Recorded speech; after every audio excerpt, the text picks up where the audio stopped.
In the last week, I've signed up to an experiment, and it's been run by a bunch of guys called Wod Science, who operate out of Switzerland.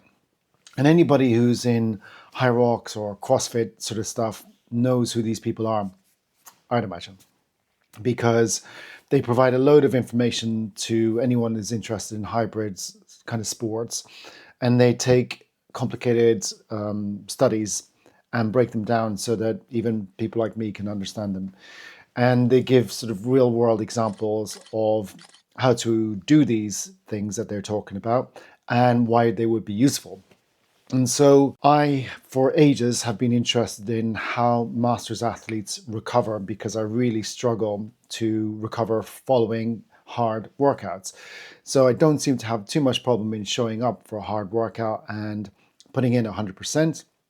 But then I'll struggle to walk properly for the next few days afterwards. And then I'm stuck in another workout again that's, later on during the week. And I can expect the same sort of aftermath. And so when the opportunity came up to get involved in a study that these guys were launching, I jumped at it.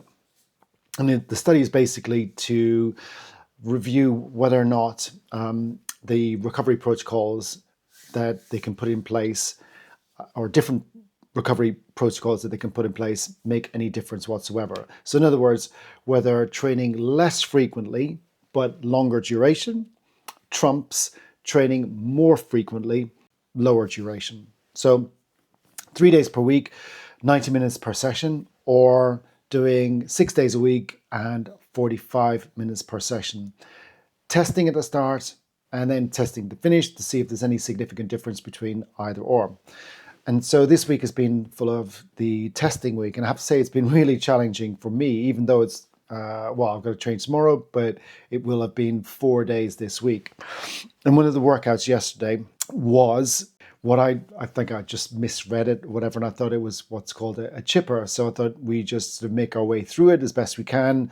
And I kind of paced myself, so I was going to leave some energy in the tank for a really difficult part of the workout towards the end. And as you can see, so that's what the workout looked like: 60 calorie row, 50 toes to bar, 40 wall balls, and 30 cleans, and finishing off with 12 muscle ups. I thought, this is going to be okay.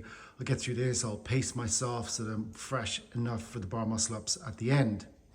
However, I misread or didn't read properly the first part. It was meant to be a 14-minute AMRAP. When I, finished my time, I think it was 18 minutes and 44 seconds. I'm thinking maybe there was, a time cap or something at 20 minutes. And then found out afterwards that it was actually an AMRAP of 14 minutes, which meant that people were actually making their way around the whole thing and then starting again. And this wasn't something that I thought I'd even make it my whole way through, never mind do it, more than once. So part of this, I suppose, for me, at least, has been managing my expectations, managing what you can hope to achieve as, a mediocre masters athlete. I even sort of cringe at using the word athlete. I don't sort of see myself as that. But I like competing. I like having a reason to do stuff, which I will probably go into in some further videos. Having a reason to train, I think, is really significant and makes a huge difference to the output that you can, achieve during any one workout. But let's leave that aside for now. So managing expectations for what you can expect as somebody who trains in their 40s or 50s, I think that is really, really difficult, because I think you can, as you get older, really focus hard and focus, like laser focus in on a specific workout and achieve what you want to achieve within the confines of your 45 or 60-minute workout. But the problem is, how do you recover after that?